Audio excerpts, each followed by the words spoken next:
ನಮಸ್ಕಾರ ವೀಕ್ಷಕರೇ. ರಾಜಕೀಯ ಎನ್ನುವುದು ಸೋಲು ಗೆಲುವಿನ ಆಟ. ತಂತ್ರಗಾರಿಕೆಯ ಮೂಲಕ ಗೆಲುವಿನ ದಾರಿಯಲ್ಲಿ ಗುರಿ ಮುಟ್ಟುವವರೇ ಇಲ್ಲಿ ಚಾಂಪಿಯನ್. ಆ ಚಾಂಪಿಯನ್ ಪಟ್ಟವನ್ನು ಏರಲು ಕಾಂಗ್ರೆಸ್ ಭಾರತ್ ಜೋಡೋ ಯಾತ್ರೆಯನ್ನು ಆರಂಭಿಸಿದೆ. ಆ ಯಾತ್ರೆ ಕಾಂಗ್ರೆಸ್ಗೆ ಲಾಭವಾಗುತ್ತಾ? ಆ ಯಾತ್ರೆ ಬಿಜೆಪಿಯನ್ನು ಕಟ್ಟಿ ಹಾಕುತ್ತಾ?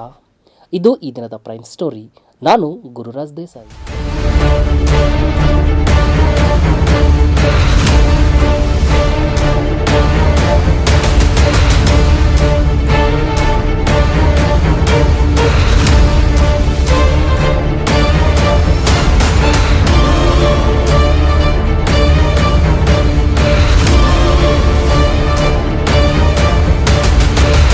What is happening in the country?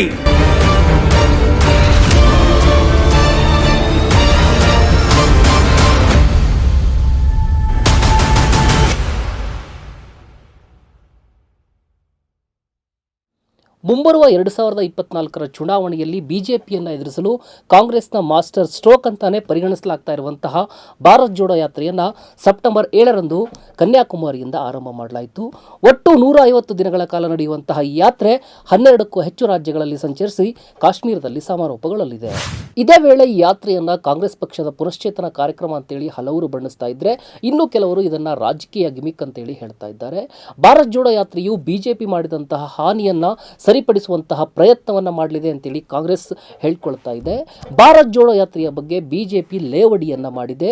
ಸೋತು ನೆಲೆಯನ್ನ ಕಳೆದುಕೊಂಡಿರ್ತಕ್ಕಂತಹ ನೆಲಕ್ಕಚ್ಚಿರುವಂತಹ ಕಾಂಗ್ರೆಸ್ ಪಕ್ಷ ಭಾರತ್ ಜೋಡೋ ಹೆಸರಿನಲ್ಲಿ ಯಾತ್ರೆಗೆ ಹೊರಟಿರುವಂತದ್ದು ಈ ಶತಮಾನದ ದೊಡ್ಡ ವ್ಯಂಗ್ಯ ಅಂತೇಳಿ ಕಾಂಗ್ರೆಸ್ನ ಕಾಲನ್ನೆಳೆದಿದೆ.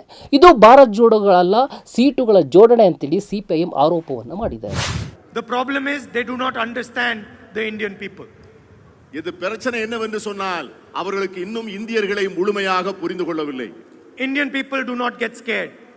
இந்திய மக்கள் ஒரு நாளும் பயப்பட மாட்டார்கள். ಕಾಂಗ್ರೆಸ್ನ ಈ ಯಾತ್ರೆಗೆ ಹಲವೆಡೆ ವ್ಯಾಪಕ ಬೆಂಬಲ ವ್ಯಕ್ತ ಇದ್ರೆ, ಇನ್ನೂ ಹಲವೆಡೆ ಕಳಪೆ ಪ್ರದರ್ಶನ ಕಂಡು ಬರ್ತಾ ಇರುವಂತದ್ದನ್ನು ನೋಡ್ತಾ ಇದ್ದೀವಿ.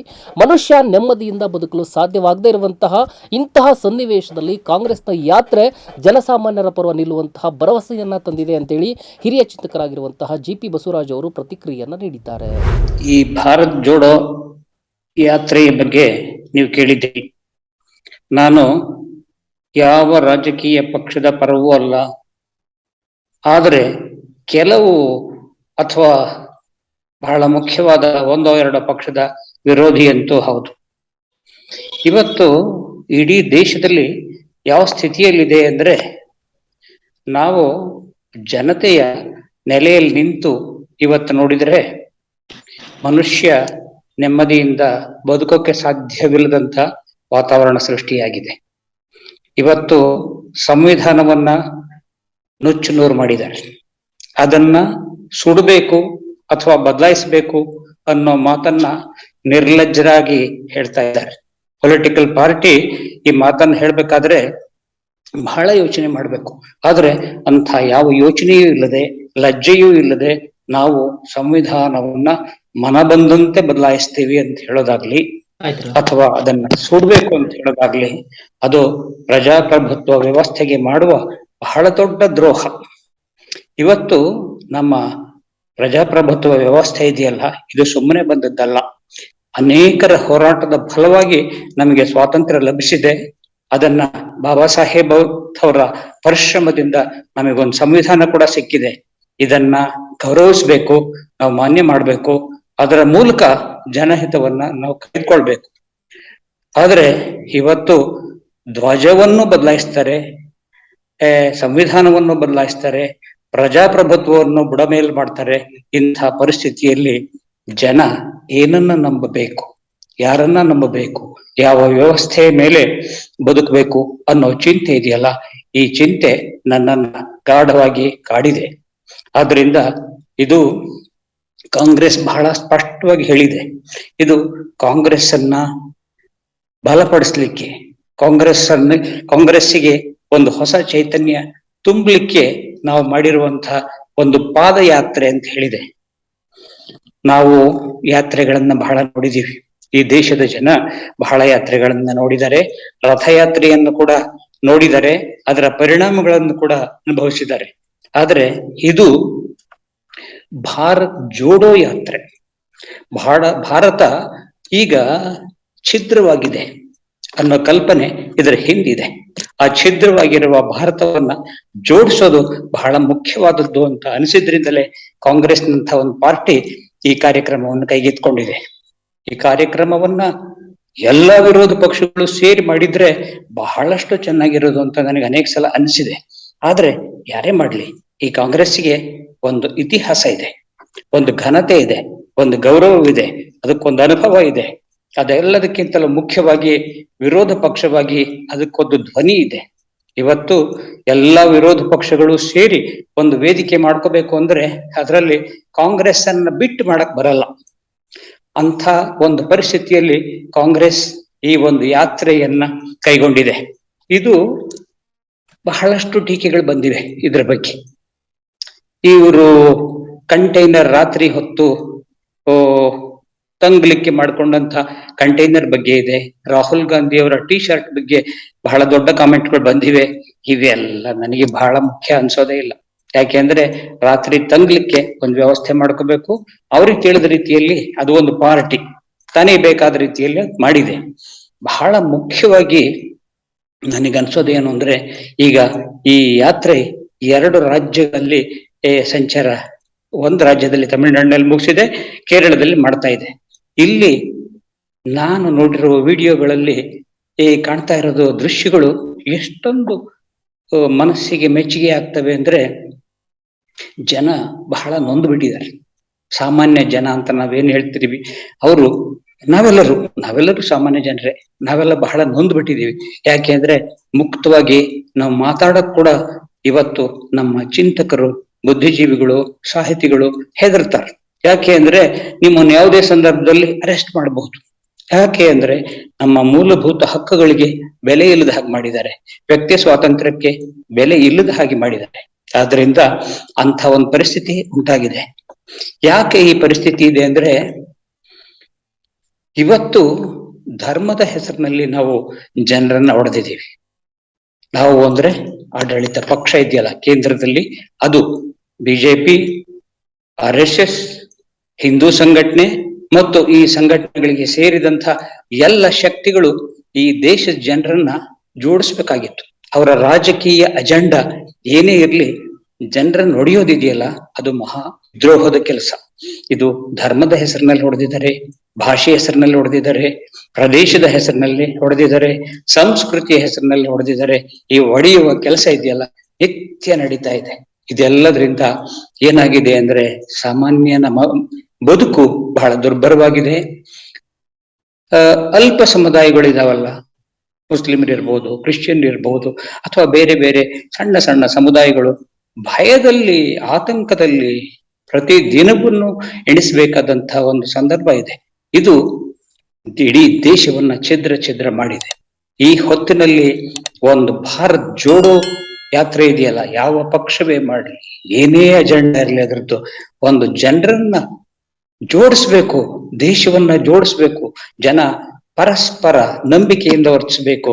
ತಮ್ಮ ತಮ್ಮ ಧರ್ಮಗಳನ್ನ ತಾವು ಪಾಲಿಸ್ಕೊಂಡು ಇತರ ಧರ್ಮಗಳನ್ನ ಗೌರವಿಸಿ, ತಮ್ಮ ಭಾಷೆಯನ್ನು ತಾವು ಆಡಿ ಇತರರ ಭಾಷೆಯನ್ನು ಗೌರವಿಸಿ, ಹಾಗೆಯೇ ನಮ್ಮ ಸಂಸ್ಕೃತಿಯನ್ನು ಉಳಿಸ್ಕೊಂಡು ಇತರರ ಸಂಸ್ಕೃತಿಯನ್ನು ನಾವು ಮಾನ್ಯ ಮಾಡೋದಿದೆಯಲ್ಲ, ಅದು ಬಹಳ ಮುಖ್ಯವಾಗಿ ಆಗಬೇಕಾದದ್ದು. ಅದನ್ನೇ ನಮ್ಮ ಸಂವಿಧಾನ ಹೇಳೋದು, ಅದನ್ನೇ ನಮ್ಮ ಸ್ವಾತಂತ್ರ್ಯ ಕೂಡ ಹೇಳೋದು. ಇದನ್ನ ಒಡೆದು ಛಿದ್ರ ಮಾಡಿದ ಹೊತ್ತಿನಲ್ಲಿ ಈ ಕಾಂಗ್ರೆಸ್ ಮಾಡಿದೆ, ಜೋಡಿಸುವ ಕೆಲಸವನ್ನು ನಾನು ಮಾಡ್ತೀನಿ ಅಂತ ಹೊರಟಿದೆ. ಇದು ಬಹಳ ದೊಡ್ಡ ಸಾಹಸ ಅಂತ ನನಗನ್ಸ್ತದೆ. ಅದನ್ನ ಈ ಅನುಭವ, 2 ರಾಜ್ಯಗಳ ಅನುಭವವನ್ನು ನೋಡಿದಾಗ ಎಂಥ ಜನ ಕುತೂಹಲದಿಂದ ಕಾಯ್ತಾ, ಕೇರಳದ ರಸ್ತೆ ಬದಿಗಳಲ್ಲಿ ಸಾಲುಗಳಲ್ಲಿ ಕಾಯ್ತಾ ಇದ್ದಾರೆ. ಬೇರೆ ಬೇರೆ ಧರ್ಮದವ್ರು ಬರ್ತಾ ಇದ್ದಾರೆ, ಮಕ್ಕಳು ಬರ್ತಾ ಇದ್ದಾರೆ, ಮುದುಕರು ಬರ್ತಾ ಇದ್ದಾರೆ. ಏನೋ ಒಂದು ಹೊಸ ಕಿರಣ ನಮಗೆ ಕಾಣಿಸ್ತಾ ಇದೆ, ಈ ಕತ್ಲಲ್ಲಿ ಒಂದು ಹೊಸ ಬೆಳಕಿನ ಕಿರಣ ಕಾಣಿಸ್ತಾ ಇದೆ ಅಂತ ಬರೋದಿದೆಯಲ್ಲ, ಅದು ಬಹಳ ದೊಡ್ಡ ಈ ದೇಶದ ಬಗ್ಗೆ ಆಸೆಯನ್ನ ಮೂಡಿಸುವಂತ ಕಾರ್ಯ. ಇದು ನೋಡಿ ನನಗಂತೂ ರೋಮಾಂಚನ ಆಯ್ತು. ರಾಜಕೀಯ ಲಾಭ ನಷ್ಟಗಳನ್ನ ಪ್ರತಿಯೊಂದು ಪಾರ್ಟಿಯು ಇಟ್ಕೊಂಡಿರುತ್ತೆ. ಆದ್ರೆ ನೀವು ಯಾವ ರಾಜಕೀಯ ಲಾಭ ನಷ್ಟಗಳನ್ನ ನೀವು ನೋಡುವಾಗ ಕೂಡ ಒಂದು ದೇಶದ ಹಿತವನ್ನ ಬಲಿ ಕೊಡಬಾರದು. ಹಾಗೆ ಬಲಿ ಕೊಟ್ರೆ ಅದನ್ನ ಜನ ಸಹಿಸೋದಿಲ್ಲ, ಅದನ್ನ ಮಾನ್ಯ ಮಾಡೋದಿಲ್ಲ. ಇಲ್ಲಿ ನನಗೆ ಕಾಣೋದೇನು ಅಂದ್ರೆ 3570 ಕಿಲೋಮೀಟರ್, ಸುಮಾರು 150 ದಿನ ಅಥವಾ 160 ದಿನಗಳಲ್ಲಿ ಯಾತ್ರಿಗಳು ಪೂರೈಸ್ತಾರೆ. ಕಾಲ್ನಡಿಗೆಯಲ್ಲಿ ಹೋಗ್ತಾರೆ, ರಾತ್ರಿ ತಂಗ್ತಾರೆ. 2 ಸೆಷನ್ಸ್ ಇರುತ್ತೆ. ಒಂದು ಬೆಳಿಗ್ಗೆ 7ರಿಂದ 10:30ವರೆಗೆ, 3:30ರಿಂದ 6:30ವರೆಗೆ 2 ಸೆಷನ್ ನಲ್ಲಿ ನಡೀತಾರೆ. ಇದರಲ್ಲಿ 118 ಜನ, ರಾಹುಲ್ ಗಾಂಧಿ ಸೇರಿದ ಹಾಗೆ 118 ಜನ ಇವರು ಭಾರತ ಯಾತ್ರಿಗಳು, ಅಂದ್ರೆ ಪೂರ್ಣ ಯಾತ್ರೆಯಲ್ಲಿ ಇವರು ಭಾಗವಹಿಸ್ತಾರೆ. ಒಂದೊಂದು ರಾಜ್ಯಕ್ಕೆ ಯಾತ್ರೆ ಬಂದಾಗ ಅಲ್ಲಿ ಕೆಲವರು ಬಂದು ಸೇರ್ಕೊಳ್ತಾರೆ. ಅವರು ಅತಿಥಿ ಯಾತ್ರಿಗಳು ಅಥವಾ ಪ್ರದೇಶ ಯಾತ್ರಿಗಳು ಆಗ್ಬಹುದು. ಪ್ರದೇಶ ಯಾತ್ರಿಗಳು, ಅತಿಥಿ ಯಾತ್ರಿಗಳು ಅಂದ್ರೆ ಬೇರೆ ಬೇರೆ ಅತಿಥಿಗಳಾಗಿ ಬರ್ತಾರಲ್ಲ, ಅಂತಹ ಯಾತ್ರಿಗಳು ಇದರಲ್ಲಿ ಇರ್ತಾರೆ. ಅವರು 3 ಕ್ಯಾಟಗರಿನಲ್ಲಿ 100 ಜನ ಅಂದ್ರೆ 300 ಜನ. ಇವರು ಒಂದು 119, 18 ಇಷ್ಟು, ಒಟ್ಟು ಒಂದು 500 ಜನ. ಆಮೇಲೆ ಲೋಕಲ್ ಆಗಿ ನೀವು ಯಾವ್ದಾದ್ರು ಒಂದು ಊರಿಗೆ ಹೋದ್ರೆ, ಇಲ್ಲಿ ನಾವು ನೋಡಿದ ಹಾಗೆ ಇಡೀ ಊರೇ ಬಂದು ಅದರಲ್ಲಿ ಸೇರ್ಕೊಳ್ಳುತ್ತೆ. ಅದರ ಜೊತೆಗೆ ಇನ್ನು ಬಹಳ ಮುಖ್ಯವಾದದ್ದು ಏನು ಅಂದ್ರೆ, ನಾನು ನೋಡಿದ ಹಾಗೆ ಜನ ರಾಹುಲ್ ಗಾಂಧಿನೇ. ಈಗ ರಾಹುಲ್ ಗಾಂಧಿ ನಾವು ಯಾಕೆ ಹೇಳ್ಬೇಕು ಅಂದ್ರೆ, ಅವರು ಇದರ ನಾಯಕತ್ವ ವಹಿಸಿದ್ದಾರೆ, ಅವ್ರ ಮೇಲೆ ಕ್ಯಾಮ್ರಾಗಳು ಕಣ್ಣಿಟ್ಟಿರ್ತಾವೆ. ಆದ್ರಿಂದ ರಾಹುಲ್ ಗಾಂಧಿ ಅವರು ಬರ್ತಾರೆ, ಎಲ್ಲೋ ಒಂದು ರಸ್ತೆ ಬದಿಯಲ್ಲಿ ಇರೋ ಒಂದು ಚಹಾ ಅಂಗಡಿಯಲ್ಲಿ ಚಹಾ ಕುಡಿತಾರೆ. ಎಲ್ಲ ಅಂದ್ರೆ ಒಂದು ಸಂಕೇತ ಮಾತ್ರ. ಈ ನಾಯಕ ಒಂದು ಸಂಕೇತ ಮಾತ್ರ. ಇಡೀ ಪಾದಯಾತ್ರೆಯಲ್ಲಿ ಇರೋರೆ ಅದನ್ನೆಲ್ಲ ಮಾಡ್ತಾ ಇರ್ತಾರೆ. ಜನರ ಜೊತೆಗೆ ಮಾತುಕತೆ ಆಡ್ತಾರೆ, ಸಂವಾದ ಮಾಡ್ತಾರೆ, ಕಷ್ಟ ಸುಖಗಳನ್ನು ಕೇಳ್ತಾರೆ. ರಾಹುಲ್ ಗಾಂಧಿ ನಿನ್ನೆ ನಾನು ನೋಡಿದೆ, ಎಲ್ಲ ಮಾತಾಡಿ ಎಲ್ಲ ಚೆನ್ನಾಗಿದೆ, ನಿಮ್ಮಲ್ಲೇ ಇದೆ, ಯಾವುದು ನಾರಾಯಣ ಗುರು ಅವರು ಕಲಿಸ್ಕೊಟ್ಟಂತ ಗುಣಗಳು ನಿಮ್ಮಲ್ಲಿ ಇದೆ. ಬೇರೆ ಧರ್ಮವನ್ನ, ಬೇರೆ ದೇವರನ್ನ, ಬೇರೆ ಭಾಷೆಯನ್ನ, ಬೇರೆ ಸಂಸ್ಕೃತಿಯನ್ನ ಗೌರವಿಸೋದು ನಿಮ್ಮಲ್ಲೇ ಇದೆ. ಕೂಡಿ ಬಾಳುವ ಸಂಸ್ಕೃತಿ 100 ವರ್ಷಗಳಿಂದ ನಿಮ್ಮಲ್ಲಿ ಇದೆ, ಅದನ್ನ ನೀವು ಉಳಿಸ್ಕೊಂಡಿದ್ದೀರಿ, ಅದನ್ನ ಬಿಟ್ಕೊಡ್ಬೇಡಿ. ಇಂಥ ಮಾತುಗಳನ್ನ ಆಡಿದ್ರು. ಇದು ನಿಜ. ನಮ್ಮ ದೇಶ ಅನೇಕ ಏರುಪೇರುಗಳನ್ನ ಕಂಡ್ರು ಕೂಡ ಇವೆಲ್ಲವನ್ನು ಸಹಬಾಳ್ವೆಯನ್ನ ಸಾವಿರಾರು ವರ್ಷಗಳಿಂದ ಉಳಿಸ್ಕೊಂಡು ಬಂದಿದೆ. ಬ್ರಿಟಿಷ್ನವ್ರು ಬಂದು ನಮ್ಮನ್ನ ಅನೇಕ ರೀತಿಯಲ್ಲಿ ಹೊಡೆದಾಗ ಕೂಡ ನಾವು ಇದಕ್ಕೆ ಹೊರತಾಗಿ ಬದುಕಲಿಲ್ಲ. ಆಗಲೂ ಒಂದು ಮುಖ್ಯ ಧಾರೆಯಾಗಿ ಇದು ನಮ್ಮೊಳಗಿತ್ತು. ಅದನ್ನ ಈಗ ನಾವು ಈ ಪಾದಯಾತ್ರೆಯಲ್ಲಿ ಅದು ಬೆಳಕಿಗೆ ಬರೋದನ್ನ ನಾವು ನೋಡ್ತಾ ಇದ್ದೀವಿ. ಎಲ್ಲಾ ಧರ್ಮದವರು ಬಂದು ಪಾದಯಾತ್ರೆಯಲ್ಲಿ ಸೇರ್ಕೊಳ್ತಾ ಇದ್ದಾರೆ, ವಿದ್ಯಾರ್ಥಿಗಳು ಸೇರ್ಕೊಳ್ತಾ ಇದ್ದಾರೆ, ಮಕ್ಕಳು ಸೇರ್ಕೊಳ್ತಾ ಇದ್ದಾರೆ. ಅದು ಏನೇ ಇರ್ಲಿ, ಕುತೂಹಲಕ್ಕೆ ಇರ್ಲಿ, ಬರ್ತಾರೆ. ಬಂದು ಸೇರೋದಿದೆ. ಇದೇನೋ ಒಂದು ಹೊಸದು ಅಂತ ನೋಡೋದಿದೆಯಲ್ಲ, ಅದೇ ದೊಡ್ಡ ಬೆಳವಣಿಗೆ. ಇಡೀ ಪಾದಯಾತ್ರೆಯಲ್ಲಿ ನಾನು ಗಮನಿಸಿದ ಹಾಗೆ ದ್ವೇಷದ ಸ್ಲೋಗನ್ಸ್ ಇಲ್ಲ, ಅಥವಾ ಈ ದೇಶದ ಪ್ರಧಾನಮಂತ್ರಿಯನ್ನ ಟೀಕಿಸುವ ಜೋರಾದ ಘೋಷಣೆಗಳು ಇಲ್ಲ, ಅಥವಾ ಬಿಜೆಪಿ ಪಕ್ಷವನ್ನ ಟೀಕಿಸುವಂತಹ ಘೋಷಣೆಗಳು ಕೂಡ ಇಲ್ಲ. ಅವರು ಭಾರತ್ ಜೋಡೋ, ಅದು ಒಂದ್ ರೀತಿಯಲ್ಲಿ ಮೌನ ಮೆರವಣಿಗೆ ಇದ್ದ ಹಾಗೆ. ಅವನೇನಿಲ್ಲ, ಅಲ್ಲಿ ಗದ್ದಲ ಇದೆ, ಅಲ್ಲಿ ಬೇರೆ ಕ್ಯಾಸೆಟ್ಸ್ ಹಾಕಿರ್ತಾರೆ, ಅದೆಲ್ಲ ಬೇರೆ ವಿಚಾರ. ಆದ್ರೆ ಅಲ್ಲಿ ಒಂದು ಪಕ್ಷವನ್ನು ಹಳಿಯೋದು, ಟೀಕೆ ಮಾಡೋದು ಇಲ್ಲ. ಏನಾಗಿದೆ ದೇಶದಲ್ಲಿ ಅದನ್ನ ಹೇಗೆ ಸರಿಪಡಿಸ್ಬೇಕು ಅನ್ನೋದ್ರ ಕಡೆ ಗಮನ ಇದೆ. ಅದನ್ನ ಬಹಳ ಸ್ನೇಹಪೂರ್ಣವಾಗಿ ಮಾಡ್ತಾ ಹೋಗ್ತಾ ಇದ್ದಾರೆ. ಪಾದಯಾತ್ರೆ ಅಂದ್ರೆ ನಿಜವಾಗಿ ಒಂದು ಪಕ್ಷವನ್ನು ಬಲಪಡಿಸಬೇಕಾದ ಪಾದಯಾತ್ರೆ ಇದು ಅಂತಂದು ಅವ್ರು ಬಹಳ ಓಪನ್ ಆಗಿ ಹೇಳಿದ್ರು ಕೂಡ, ಅಂಥದ್ದೇನು ನಮಗೆ ಕಾಂಗ್ರೆಸ್ ಪಕ್ಷವನ್ನ ಅದನ್ನ ಬಹಳ ಮೆರೆಸುವಂತ ಚಿತ್ರಗಳೇನು ನನಗೆ ಕಾಣಲೇ ಇಲ್ಲ.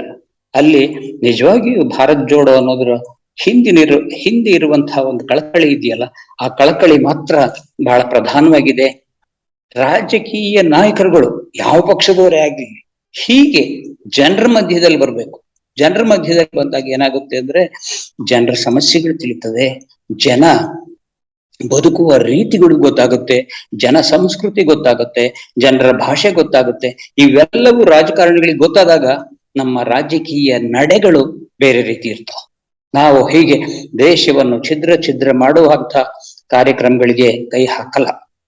ಅಂತ ಅನುಭವ ಎಲ್ಲರಿಗೂ ಬರಬೇಕಾದ್ರೆ ಇಂಥ ಪಾದಯಾತ್ರೆಗಳಲ್ಲಿ ಭಾಗವಹಿಸ್ಬೇಕಾಗ್ತದೆ. ಪಾದಯಾತ್ರೆ ಅಂತಾನೆ ಅಲ್ಲ, ಜನರ ಮಧ್ಯದಲ್ಲಿ ಎಷ್ಟು ಜನ ಬರ್ತಾರೆ, ಬಹಳ ಆ, ಸಾಮಾನ್ಯ ಜನರ ಮಾತು ಏನು ಅಂದ್ರೆ, ಒಂದು ಸಲ ನಮಗೆ ಮತ ಕೊಡಿ ಅಂತ ಬರ್ತಾರೆ ನಮ್ಮ ಹತ್ರ, ಓಟ್ ತಗೊಂಡು ಗೆದ್ದು ಹೋದ್ರು ಬೆಂಗಳೂರು ಸೇರ್ಕೊಳ್ತಾರೆ, ಇಲ್ಲ ದಿಲ್ಲಿ ಸೇರ್ಕೊಳ್ತಾರೆ, ಆಮೇಲೆ ನಮಗೂ ಅವ್ರಿಗೂ ಸಂಬಂಧವೇ ಇಲ್ಲ.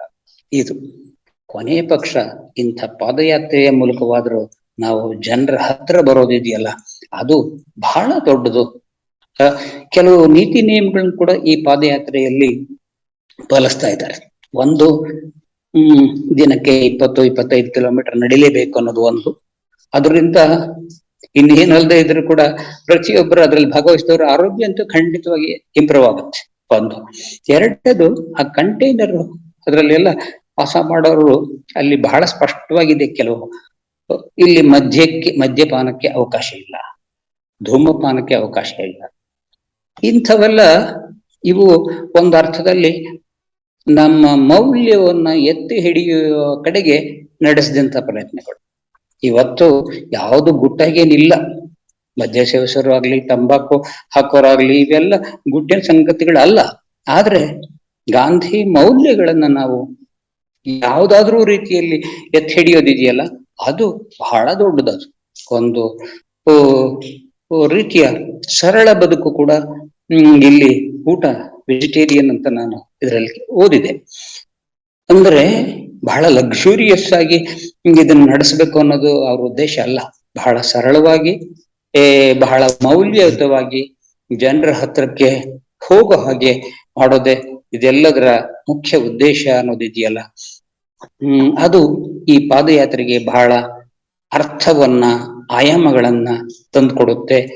ನಮ್ಗೆ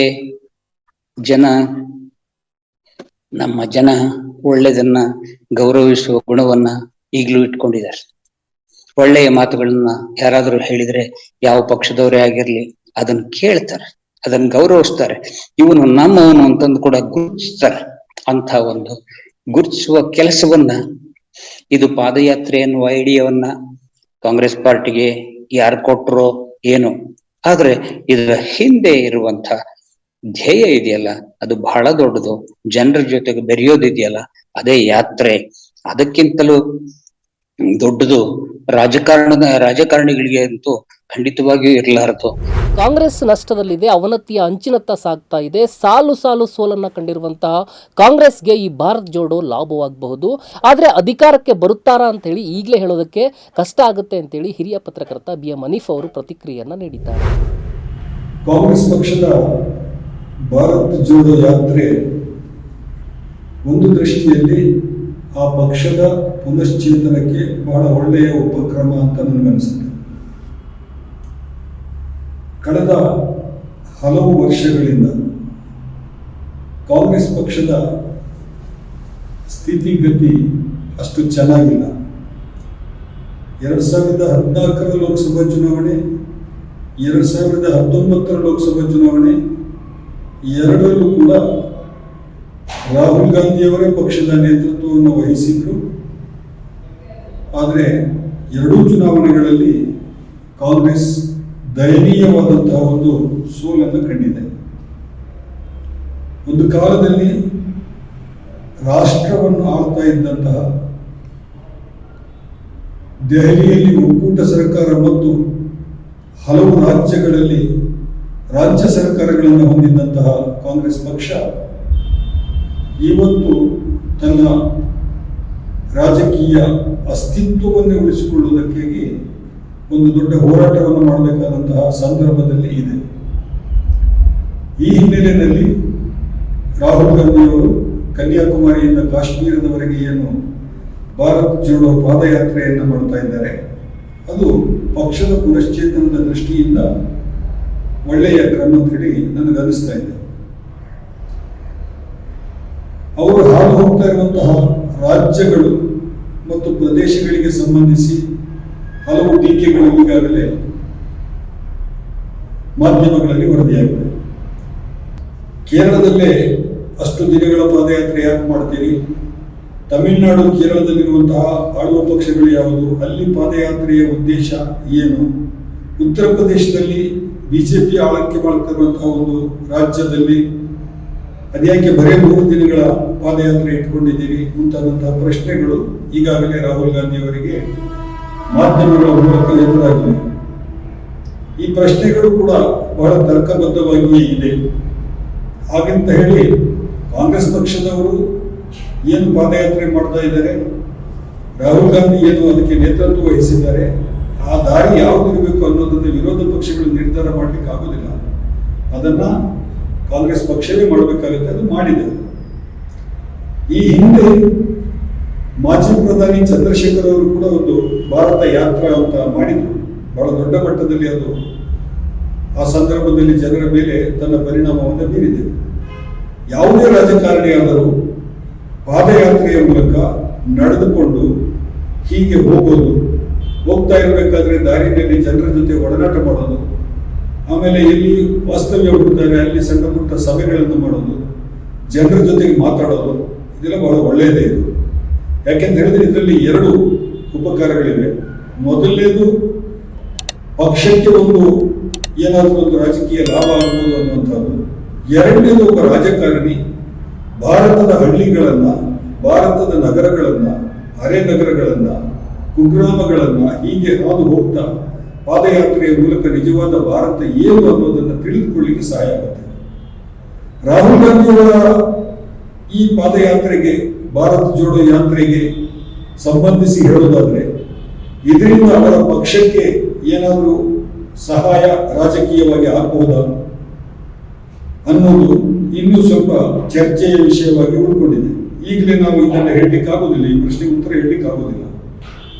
ಇನ್ನೂ ಬಹಳ ದಿನ ಇದೆ, ಒಟ್ಟು 150 ದಿನಗಳ ಯಾತ್ರೆ ನಡೆಯುವ ಹೊತ್ತಿಗೆ, ಮುಗಿಯುವ ಹೊತ್ತಿಗೆ ನಾವು ಅದಕ್ಕೆ ಸಂಬಂಧಿಸಿ ಏನಾದರೂ ಒಂದು ವ್ಯಾಖ್ಯಾನವನ್ನು ಮಾಡಲಿಕ್ಕೆ ಸಾಧ್ಯ ಆಗ್ಬೋದು. ಈಗ ಆ ಥರದ ಒಂದು ಪ್ರತಿಕ್ರಿಯೆಯನ್ನು, ಟೀಕೆಯನ್ನು ನಾವೇನಾದರೂ ಮಾಡಿದ್ರೆ ಅದು ಬಹಳ ಅವಸರದ ಪ್ರತಿಕ್ರಿಯೆ ಅಂತ ಆಗುತ್ತೆ. ಆದರೆ ಪಕ್ಷಕ್ಕೆ ಏನಾದರೂ ಸಹಾಯ ಆಗಲೇಬೇಕಾಗಿದೆ. ಇವತ್ತು ಕಾಂಗ್ರೆಸ್ ಪಕ್ಷದ ಒಳಗಡೆ 2 ವಿಭಾಗಗಳಾಗಿರೋದು ಎದ್ದು ಕಾಣಿಸ್ತಾ ಇದೆ. ಹಲವಾರು ವರ್ಷಗಳಿಂದ ಪಕ್ಷದ ಮುಖ್ಯ ಹುದ್ದೆಗಳಲ್ಲಿದ್ದು, ಪಕ್ಷದ ಸರ್ಕಾರದಲ್ಲಿಯೂ ಕೂಡ ಪ್ರಮುಖ ಹುದ್ದೆಗಳನ್ನು ನಿರ್ವಹಿಸಿದಂತಹ ಬಹಳಷ್ಟು ನಾಯಕರು ಇವತ್ತು ಪಕ್ಷದಿಂದ ದೂರ ಆಗ್ತಾ ಇದ್ದಾರೆ. ರಾಹುಲ್ ಗಾಂಧಿ ನೇತೃತ್ವದಲ್ಲಿ ಯುವಜನರ ಒಂದು ತಂಡವನ್ನು ಕಟ್ಟುವಂತಹ ನಿಟ್ಟಿನಲ್ಲಿ ಇದು ಪಕ್ಷಕ್ಕೆ ಏನಾದರೂ ಸಹಾಯ ಆಗ್ಬೋದಾ ಅನ್ನೋದು ಕೂಡ ಈಗ ಉತ್ತರ ಹೇಳಲಿಕ್ಕೆ ಸಾಧ್ಯ ಇಲ್ಲ. ಬಹಳ ಮುಖ್ಯವಾಗಿ ಈ ಯಾತ್ರೆ ಆರಂಭವಾಗುವಂತಹ ಹೊತ್ತಿನಲ್ಲಿ ಬಹಳ ಮುಖ್ಯ ನಾಯಕರಾದಂತಹ ಗುಲಾಂ ನಬಿ ಆಜಾದ್ ಪಕ್ಷಕ್ಕೆ ರಾಜೀನಾಮೆ ಕೊಟ್ಟು ಹೊಸ ಪಕ್ಷ ರಚಿಸುವ ಮಾತನಾಡಿದ್ದಾರೆ. ಅವರ ಜೊತೆಗೆ ಇರುವಂತಹ ಬಹಳಷ್ಟು ಮಂದಿ, ಮನೀಶ್ ತಿವಾರಿ ಇರ್ಬೋದು, ಅಥವಾ ಆನಂದ್ ಶರ್ಮಾ ಇರ್ಬೋದು, ಅಥವಾ ಕಪಿಲ್ ಸಿಬಲ್ ಇರ್ಬೋದು, ಹಲವು ಹಿರಿಯ ನಾಯಕರು ಪಕ್ಷಕ್ಕೆ ಹಲವಾರು ರೀತಿಯಲ್ಲಿ ಇವರು ಸಹಾಯ ಮಾಡಿದವರು ಮತ್ತು ಪಕ್ಷದ ಬಿಕ್ಕಟ್ಟಿನ ಸಂದರ್ಭಗಳಲ್ಲಿ ರಾಜಕೀಯ ಪಾತ್ರವನ್ನು ಬಹಳ ಯಶಸ್ವಿಯಾಗಿ ನಿರ್ವಹಿಸಿದವರು. ಸಂಸತ್ತಿನಲ್ಲೂ ಕೂಡ, ರಾಜ್ಯಸಭೆಯಲ್ಲೂ ಕೂಡ ಆನಂದ್ ಶರ್ಮಾ ಇರ್ಬೋದು, ಗುಲಾಂ ನಬಿ ಆಜಾದ್ ಇರ್ಬೋದು, ಅಥವಾ ಸಂಸತ್ತಿನ ಹೊರಗೆ ಕಾನೂನು ವ್ಯಾಜ್ಯಗಳಲ್ಲಿ ಅಥವಾ ಬೇರೆ ರೀತಿಯ ಒಂದು ಸಾರ್ವಜನಿಕ ಹೋರಾಟಗಳಲ್ಲಿ ಕಪಿಲ್ ಸಿಬಲ್ ಇರ್ಬೋದು, ಇವರೆಲ್ಲ ಬಹಳ ದೊಡ್ಡ ಮಟ್ಟದಲ್ಲಿ ಪಕ್ಷವನ್ನ ಮುನ್ನಡೆಸಿದವರು ಮತ್ತು ಪಕ್ಷಕ್ಕೆ ಅವರಿಂದಾಗಿ ತುಂಬಾ ಉಪಕಾರ ಆಗಿದೆ. ಅದನ್ನು ನಾವು ಅಲ್ಲಗಳೆಯಲಿಕ್ಕೆ ಆಗೋದಿಲ್ಲ. ಪಕ್ಷ ಬಿಟ್ಟು ಹೋಗ್ತಾರೆ ಅಂದ ತಕ್ಷಣ ಸಿಟ್ಟಿಗೆದ್ದು ಪಕ್ಷದ ಕಿರಿಯ ನಾಯಕರು ಮತ್ತು ಈಗ ಪಕ್ಷದಲ್ಲಿ ಸಕ್ರಿಯವಾಗಿರುವಂತಹ ಹಿರಿಯ ನಾಯಕರು ಈ ಹಿರಿಯರ ಬಗ್ಗೆ ಟೀಕೆ ಮಾಡಬಹುದು. ಆದರೆ ಅವರ ಕೊಡುಗೆಯನ್ನು ಅಲ್ಲಗಳೆಯಲಿಕ್ಕೆ ಆಗೋದಿಲ್ಲ. ಬಹಳ ಮಂದಿ ಹೇಳ್ತಾರೆ, ಇವರೆಲ್ಲ ಬೇರೂರಿರೋ ನಾಯಕರು, ಇವರೆಲ್ಲ ರಾಜ್ಯಸಭೆಯಲ್ಲಿ ಹಿಂಬಾಗಿಲಿನಿಂದ ಪ್ರವೇಶ ಮಾಡಿ ಸಂಸತ್ತಿಗೆ ಮಿಂಚಿದವರು, ಗ್ರೌಂಡ್ ಲೆವೆಲ್ನಲ್ಲಿ ಇವರಿಗೆ ಅಂತಹ ಬೇರುಗಳಿಲ್ಲ, ಇವರಿಂದ ಮತದಾರರ ಮೇಲೆ ಯಾವುದೇ ಪ್ರಭಾವ ಆಗುವುದಿಲ್ಲ ಅನ್ನುವಂತಹ ಮಾತುಗಳನ್ನು ಕಾಂಗ್ರೆಸ್ನವರು ಹೇಳೋರಿದ್ದಾರೆ ಈಗಲೂ ಕೂಡ. ಅದು ಅಷ್ಟು ಸರಳ ವಿಷಯ ಅಲ್ಲ.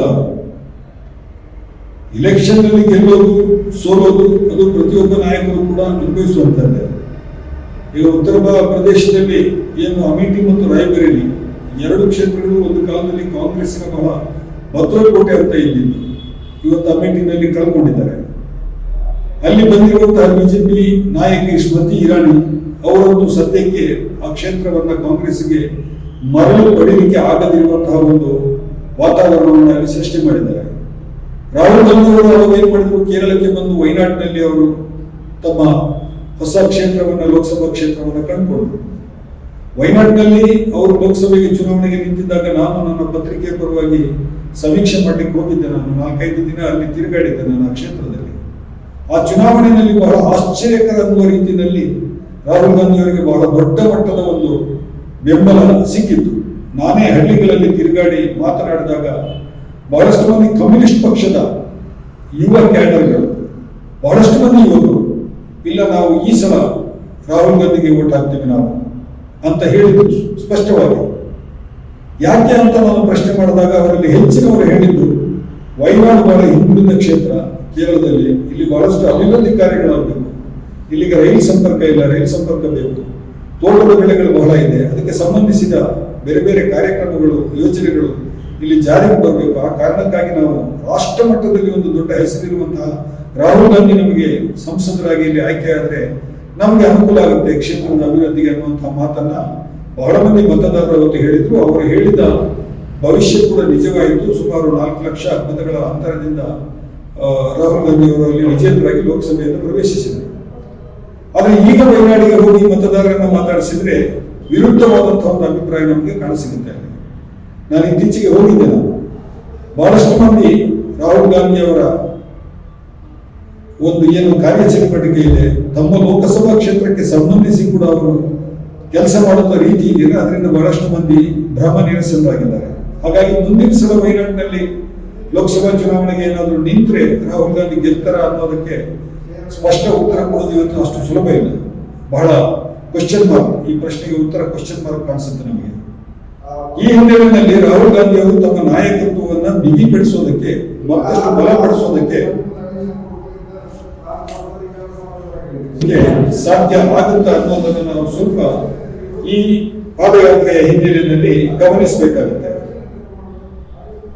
ಈ ಪಾದಯಾತ್ರೆಯಿಂದ ಪಕ್ಷದ ಮೇಲೆ ರಾಹುಲ್ ಗಾಂಧಿ ಅವರ ಹಿಡಿತ ಬಲವಾಗಬಹುದು, ಆದರೆ ಪಕ್ಷದ ಹಿಡಿತ ದೇಶದ ರಾಜಕಾರಣದ ಮೇಲೆ ಬಲವಾಗುತ್ತಾ ಅನ್ನೋ ಪ್ರಶ್ನೆ ಕೂಡ ಬಹಳ ಮಹತ್ವ. ಪಾದಯಾತ್ರೆ ಈಗಷ್ಟೇ ಆರಂಭವಾಗಿದೆ. 2 ರಾಜ್ಯಗಳಲ್ಲಷ್ಟೇ ಈಗ ಅವರು ಹಾದು ಹೋಗಿದ್ದಾರೆ. ಇನ್ನೊಂದು ರಾಜ್ಯ ಹೋಗ್ತಾ ಇದ್ದಾರೆ. ಈಗಾಗಲೇ ಕರ್ನಾಟಕ ಪ್ರವೇಶ ಮಾಡಬೇಕಾಗಿದೆ. ಪಕ್ಷಕ್ಕೆ ಈ ಪಾದಯಾತ್ರೆಯಿಂದ ಏನಾದರೂ ಬಲ ಬರುತ್ತಾ ಅನ್ನೋದಕ್ಕೆ ಉತ್ತರ ಹೇಳೋದಕ್ಕೆ ಇದು ಬಹಳ ಅವಸರದ ಒಂದು ಸಂದರ್ಭ ಅಂತ ಹೇಳಿ ನಾನು ಅನ್ಕೊಂಡಿದ್ದೀನಿ. ಬಹಳ ಬೇಗ ಆಗುತ್ತೆ ಈಗ ನಾವು ಉತ್ತರ ಹೇಳಿದ್ರೆ ಆಗ್ಬೋದು. ಅದನ್ನ ಪಾದಯಾತ್ರೆಯನ್ನು ಯಾವ ತರಹ ರಾಹುಲ್ ಗಾಂಧಿ ಮತ್ತು ಪಕ್ಷ ನಿರ್ವಹಿಸುತ್ತದೆ ಅನ್ನೋದ್ರ ಮೇಲೆ ಅದು ಅವಲಂಬನೆ ಆಗಿದೆ. ನನ್ನ ಪ್ರಕಾರ ಕಾಂಗ್ರೆಸ್ ಬಹಳ ಕಷ್ಟದ ಸ್ಥಿತಿಯಲ್ಲಿದೆ. ಕಳೆದ 2014ರಿಂದ 2022ರವರೆಗಿನ ಒಂದು ಅವಧಿಯಲ್ಲಿ ನಾವು ಕಾಂಗ್ರೆಸ್ನ ರಾಜಕೀಯ ಸಾಧನೆಯನ್ನ ಗಮನಿಸಿದ್ರೆ ಅದು ಅವನತಿಯ ಅಂಚಿನತ್ತ ಸಾಗ್ತಾ ಇದೆ. ಸುಮಾರು 49 ವಿಧಾನಸಭಾ ಚುನಾವಣೆಗಳು, ಬೇರೆ ಬೇರೆ ಉಪಚುನಾವಣೆಗಳು ಸೇರಿ, ಮುಖ್ಯ ಚುನಾವಣೆಗಳು ಸೇರಿ ಆಗಿರೋದ್ರಲ್ಲಿ 39 ಕಡೆ ಕಾಂಗ್ರೆಸ್ ಪಕ್ಷ ಪರಾಭವಗೊಂಡಿದೆ. ಸುಮಾರು 6 ರಾಜ್ಯಗಳಲ್ಲಿ ಕಾಂಗ್ರೆಸ್ಗೆ ಅಧಿಕಾರಕ್ಕೆ ಬರುವಂತಹ ಒಂದು ಅವಕಾಶ ಸಿಕ್ತು. ಅದರಲ್ಲಿ 4 ರಾಜ್ಯಗಳಲ್ಲಿ ಕಾಂಗ್ರೆಸ್ ಪಕ್ಷವೇ ಮುಂಚೂಣಿಯಲ್ಲಿ ನಿಂತು ಅಧಿಕಾರವನ್ನು ಪಡೆಯುವಂತಹ ಸಂದರ್ಭ ಬಂತು. 2 ರಾಜ್ಯಗಳಲ್ಲಿ ಬೇರೆ ಪ್ರಮುಖರ ಪ್ರಾದೇಶಿಕ ಪಕ್ಷಗಳ ಜೊತೆಗೆ ಸೇರಿಕೊಂಡು ಒಂದು ಸಣ್ಣ ಪಕ್ಷವಾಗಿ, ಒಂದು ಮೈನರ್ ಪಾರ್ಟಿಯಾಗಿ ಅದು ಅಧಿಕಾರದಲ್ಲಿತ್ತು. ಆ 2 ರಾಜ್ಯ ಸರ್ಕಾರಗಳನ್ನ ಆಪರೇಷನ್ ಕಮಲದ ಮೂಲಕ ಬಿಜೆಪಿ ಉರುಳಿಸಿ ತನ್ನ ಸರ್ಕಾರವನ್ನು ಸ್ಥಾಪಿಸಿದೆ. ಈಗ ಕಾಂಗ್ರೆಸ್ ಪಕ್ಷಕ್ಕೆ ಇರುವುದು ಕೇವಲ 2 ರಾಜ್ಯಗಳು ಮತ್ತು 2 ರಾಜ್ಯಗಳಲ್ಲಿ ಸಣ್ಣ ಪಾರ್ಟ್ನರ್ ಆಗಿ ಸರ್ಕಾರದಲ್ಲಿರುವಂತಹ. ಈ ಹಿನ್ನೆಲೆಯಲ್ಲಿ ನಾವು ಗಮನಿಸಿದ್ರೆ ರಾಹುಲ್ ಗಾಂಧಿ ಅವರ ಪಾದಯಾತ್ರೆಯ ಮೂಲಕ ಮತ್ತೆ ಬಹಳಷ್ಟು ರಾಜ್ಯಗಳಲ್ಲಿ ಕಾಂಗ್ರೆಸ್ ರಾಜಕೀಯವಾಗಿ ಚೇತರಿಸಿಕೊಂಡು ಮತದಾರರಿಗೆ ಬಹಳ ಮುಖ್ಯವಾದ ಪಕ್ಷ ಅಂತ ಹೇಳಿ ಅನ್ನಿಸಿಕೊಂಡು ಅಧಿಕಾರಕ್ಕೆ ಹತ್ತಿರ ಬರಬಹುದು ಅಂತ ಹೇಳಿದ್ರೆ ಅದು ಬಹಳ ಕಷ್ಟದ ಕೆಲಸ ಅಂತ ಹೇಳಿ ನನಗೆ ಅನಿಸುತ್ತೆ. ಮುಖ್ಯವಾಗಿ ಈಗ ಗುಜರಾತ್ನಲ್ಲಿ ಡಿಸೆಂಬರ್ನಲ್ಲಿ ಚುನಾವಣೆ ನಡೆಯುತ್ತಿದೆ, ವಿಧಾನಸಭಾ ಚುನಾವಣೆ. ಗುಜರಾತ್ನಲ್ಲಿ ಇವತ್ತು ಬಿಜೆಪಿಯ ವಿರುದ್ಧ ಚುನಾವಣೆಯಲ್ಲಿ ಅತ್ಯಂತ ಹೆಚ್ಚು ಸದ್ದು ಮಾಡ್ತಾ ಇರುವುದು ಆಮ್ ಆದ್ಮಿ ಪಕ್ಷ. ಅರವಿಂದ ಕೇಜ್ರಿವಾಲ್ ಅವರ ಈ ಪಕ್ಷ ಬಿಜೆಪಿಗೆ ಅದೇ ಬಹಳ ದೊಡ್ಡ ಎದುರಾಳಿ ಅನ್ನುವಂತಹ ಒಂದು ಮಾತುಗಳು ಕೇಳಿ ಬರ್ತಾ ಇದೆ. ಅಲ್ಲಿ ಬಹಳ ಮುಖ್ಯವಾಗಿ ಒಂದು ಕಾಲದಲ್ಲಿ ಆಡಳಿತ ಮಾಡಿದಂತಹ ಪ್ರಮುಖ ವಿರೋಧ ಪಕ್ಷವಾಗಿದ್ದಂತಹ ಕಾಂಗ್ರೆಸ್ ಅಷ್ಟರ ಮಟ್ಟಿಗೆ ಕೂಡ ಸುದ್ದಿ ಮಾಡ್ತಾ ಇಲ್ಲ ಮತ್ತು ಕಾಂಗ್ರೆಸ್ನ ಮತಗಳೇ ಆಮ್ ಆದ್ಮಿ ಪಕ್ಷಕ್ಕೆ ಹೋಗ್ಬೋದು ಅನ್ನುವಂತಹ ಒಂದು ಲೆಕ್ಕಾಚಾರಗಳು ಕೂಡ ಕೇಳಿ ಬರ್ತಾ ಇದೆ. ಗುಜರಾತ್ನಲ್ಲಿ ರಾಹುಲ್ ಗಾಂಧಿ ಅವರು ಎಷ್ಟು ದಿನದ ಪ್ರವಾಸವನ್ನು ಮಾಡ್ತಾರೆ ಭಾರತ್ ಜೋಡೋ ಯಾತ್ರೆಯಲ್ಲಿ, ಅಂದ್ರೆ ಕೇವಲ 3 ದಿನ. ಇದರಿಂದ ಏನಾದರೂ ಚುನಾವಣಾ ರಾಜಕೀಯಕ್ಕೆ ಸಹಾಯ ಆಗುತ್ತಾ ಗುಜರಾತ್ನಲ್ಲಿ ಅಂತ ಕೇಳಿದ್ರೆ ಖಂಡಿತವಾಗಿ ಆಗೋದಿಲ್ಲ ಅಂತ ನನಗೆ ಅನ್ಸುತ್ತೆ. ಆದರೆ ಒಂದು ಕಾರ್ಯಕ್ರಮ, ರಾಜಕೀಯ ಪಕ್ಷವೊಂದರ ಕಾರ್ಯಕ್ರಮವಾಗಿ ಈ ಭಾರತ್ ಜೋಡೋ ಯಾತ್ರೆ ಬಹಳ ದೊಡ್ಡ ಸುದ್ದಿ ಮಾಡ್ತಾ ಇದೆ. ಮಾಧ್ಯಮಗಳು ಇದರ ಕಡೆಗೆ ಗಮನ ಹರಿಸಿವೆ. ಸಾಕಷ್ಟು ಮಂದಿ ಸಮಾಜದಲ್ಲಿರುವಂತಹ ಬುದ್ಧಿಜೀವಿಗಳಿರ್ಬೋದು, ಲೇಖಕರಿರ್ಬೋದು, ಆಮೇಲೆ ಬೇರೆ ಬೇರೆ ರೀತಿಯಲ್ಲಿ ಸಾಮಾಜಿಕ ಸಂಘಟನೆಗಳಲ್ಲಿ ತೊಡಗಿಸಿಕೊಂಡವರಿರ್ಬೋದು, ಈ ಪಾದಯಾತ್ರೆಯಿಂದ ಏನಾದರೂ ಆಗಬಹುದೇ ಅಂತ ಆಶಾಭಾವನೆಯ ಕಣ್ಣುಗಳಿಂದ ರಾಹುಲ್ ಗಾಂಧಿ ಮತ್ತು ಕಾಂಗ್ರೆಸ್ ಪಕ್ಷದಂತ ನೋಡ್ತಾ ಇದ್ದಾರೆ. ಅದು ನಿಜ. ಆದರೆ ಅವರ ನಿರೀಕ್ಷೆ ನಿಜವಾಗುವುದು ಅಂತ ಹೇಳಿ ಆದ್ರೆ ಕಾಂಗ್ರೆಸ್ ಪಕ್ಷ ಇವತ್ತು ತನ್ನ ಆರ್ಥಿಕ ಕಾರ್ಯಕ್ರಮಗಳೇನು, ರಾಜಕೀಯ ಕಾರ್ಯಕ್ರಮಗಳೇನು, ರಾಜಕೀಯ ಸ್ಟ್ರಾಟಜಿ ಏನು, ಪ್ರತಿಯೊಂದು ರಾಜ್ಯಕ್ಕೂ ಸಂಬಂಧಿಸಿ ಪ್ರಬಲವಾಗಿರುವಂತಹ ಪ್ರಾದೇಶಿಕ ಪಕ್ಷಗಳ ಜೊತೆಗೆ ತನ್ನ ಸಂಬಂಧದ ಮರುಪರಿಶೀಲನೆ ಹೇಗೆ ಮಾಡುತ್ತದೆ, ಸಂಬಂಧ ಪುನಃಸ್ಥಾಪನೆ ಮಾಡುವುದು ಮಾತ್ರ ಅಲ್ಲ, ಮರುಪರಿಶೀಲನೆ ಮಾಡುವಾಗ ಕಾಂಗ್ರೆಸ್ನ ಸ್ಥಾನಮಾನ ಏನಿರ್ತದೆ, ಇವೆಲ್ಲ ಪ್ರಶ್ನೆಗಳು ಕೂಡ ಉತ್ತರ ಕಂಡುಕೊಳ್ಬೇಕಾಗುತ್ತೆ. ಆ ಹಿನ್ನೆಲೆಯಲ್ಲಿ ನನಗೆ ಸದ್ಯಕ್ಕಂತೂ ಅನಿಸ್ತಾ ಇದೆ ಒಂದು ಆಶಾದಾಯಕ ಕಾರ್ಯಕ್ರಮ. ರಾಹುಲ್ ಗಾಂಧಿ ಅವರಿಗೆ ಒಬ್ಬ ರಾಜಕಾರಣಿಯಾಗಿ ವೈಯಕ್ತಿಕವಾಗಿ ಈ ಪಾದಯಾತ್ರೆ ಬಹಳ ಒಳ್ಳೆಯ ಒಂದು ಅನುಭವವನ್ನ ಕೊಡ್ಲಿಕ್ಕೆ ಸಾಧ್ಯ ಇದೆ. ಆ ಅನುಭವವನ್ನ ಅವರು ಮುಂದಿನ ದಿನಗಳಲ್ಲಿ ಹೇಗೆ ರಾಜಕೀಯ ಶಕ್ತಿಯಾಗಿ ಪರಿವರ್ತಿಸಿಕೊಳ್ತಾರೆ ಅನ್ನೋದನ್ನ ಕಾದು ನೋಡಬೇಕಾಗಿದೆ. ಭಾರತವನ್ನ ಒಟ್ಟುಗೂಡಿಸಬೇಕು ಎನ್ನುವ ಕಾಂಗ್ರೆಸ್ನ ಯಾತ್ರೆ ಬಿಜೆಪಿಯ ವಿರುದ್ಧ ಇದ್ದಂತೆ ಕಾಣಿಸ್ತಾ ಇಲ್ಲ. ಬಿಜೆಪಿ ಬಲಿಷ್ಠವಾಗಿರುವಂತಹ ಪ್ರದೇಶದಲ್ಲಿ ಯಾತ್ರೆಯನ್ನ ನಡೆಸ್ತಾ ಇಲ್ಲ. ಇದು ಭಾರತ್ ಜೋಡೋಣ ಅಥವಾ ಸೀಟುಗಳ ಜೋಡಣೆಯ ಅಂತೇಳಿ ಸಿಪಿಐಎಂನ ಕೇಂದ್ರ ಸಮಿತಿ ಸದಸ್ಯರಾಗಿರುವಂತಹ ಕೆಎನ್ ಉಮೇಶ್ ರವರು ಪ್ರತಿಕ್ರಿಯೆಯನ್ನ ನೀಡಿದ್ದಾರೆ. ಭಾರತ ಇವತ್ತು ಅತ್ಯಂತ ಆತಂಕಕಾರಿಯಾದಂಥ ಸಂದರ್ಭವನ್ನು ಎದುರಿಸ್ತಾ ಇದೆ. ಈ ದೇಶವನ್ನು ಆಳ್ತಾ ಇರತಕ್ಕಂಥ ಸರ್ಕಾರ ಏನಿದೆ, ಪ್ರಮುಖವಾಗಿ ಮೋದಿ ನೇತೃತ್ವದ ಬಿಜೆಪಿ NDA ಸರ್ಕಾರ, ಇದುವರೆಗೂ ಭಾರತದ ಒಟ್ಟು ಕಲ್ಪನೆ ಏನಿತ್ತು ಆ ಕಲ್ಪನೆಯನ್ನೇ ಬುಡಮೇಲ್ ಮಾಡುವಂತಹ ಹಂತಕ್ಕೆ ಬಂದು ನಿಂತಿದೆ. ಜನರ ನಡುವೆ ಇರುವಂಥ ಐಕ್ಯತೆಗೆ ಬಾಧಕವಾಗಿ ಇರುವಂಥ ಶಕ್ತಿಗಳು ಮೇಲ್ಗೈ ಪಡಿತಾ ಇದ್ದಾವೆ. ಅದಕ್ಕೆ ಬೇಕಾದಂಥ ರೀತಿಯಲ್ಲಿ ಸರ್ಕಾರವು ಕೂಡ ಅನುವುಗೊಳಿಸ್ತಾ ಇದೆ. ಹಾಗೇನೆ ಈ ದೇಶದ ಸಾರ್ವಜನಿಕ ಸಂಪತ್ತಿನ ಲೂಟಿ ನಡೀತಾ ಇದೆ, ಆಸ್ತಿಗಳನ್ನ ಖಾಸಗೀಕರಣ ಮಾಡುವಂಥದ್ದು ನಡೀತಾ ಇದೆ.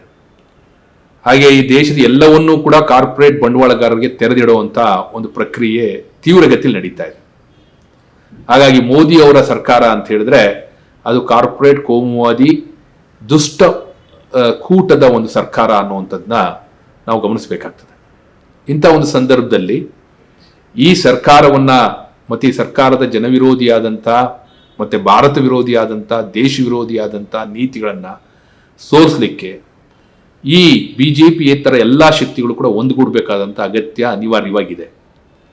ಒಂದು ಗೂಡಿ ಆ ರೀತಿಯಾದಂಥ ಒಂದು ಐಕ್ಯತೆಯ ಹೋರಾಟವನ್ನು ಮಾಡಬೇಕಾಗಿದೆ.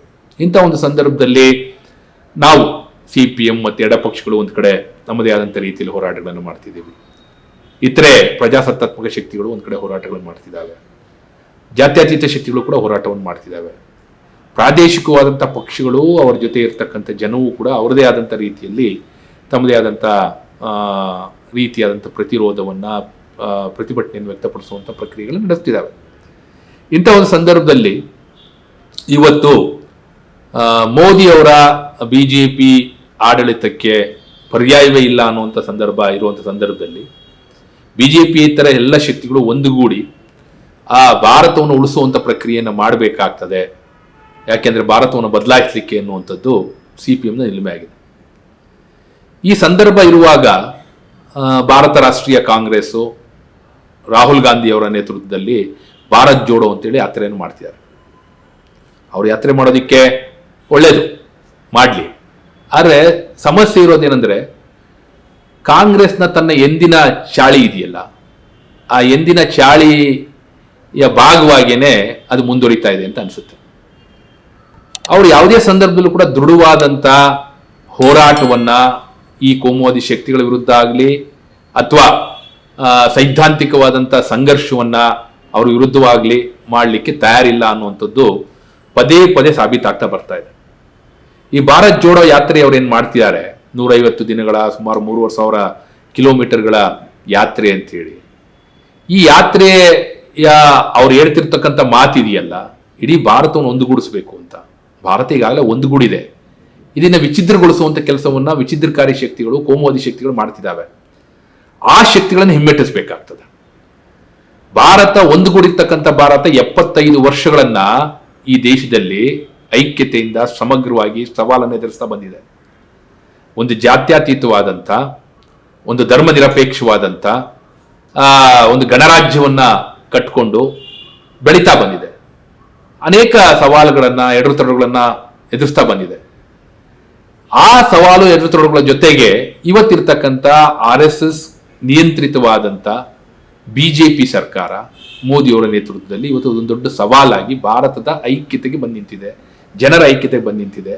ಯಾಕೆಂದ್ರೆ ಅವರು ನಿರಂತರವಾಗಿ ಕಾರ್ಪೊರೇಟ್ ದಣಿಗಳ ಪರವಾದಂಥ ರೀತಿಯಲ್ಲಿ ಇಡೀ ಒಟ್ಟು ಆರ್ಥಿಕತೆಯನ್ನ, ಒಟ್ಟು ದೇಶದ ಸಾಮಾಜಿಕ ಪರಿಸ್ಥಿತಿಯನ್ನ, ಒಟ್ಟು ಸಾಂಸ್ಕೃತಿಕ ಸಂದರ್ಭವನ್ನೇ ಮಾರ್ಪಡಿಸಬೇಕು ಅನ್ನುವಂಥ ನಿಟ್ಟಿನಲ್ಲಿ ಹೊರಟಿದ್ದಾರೆ.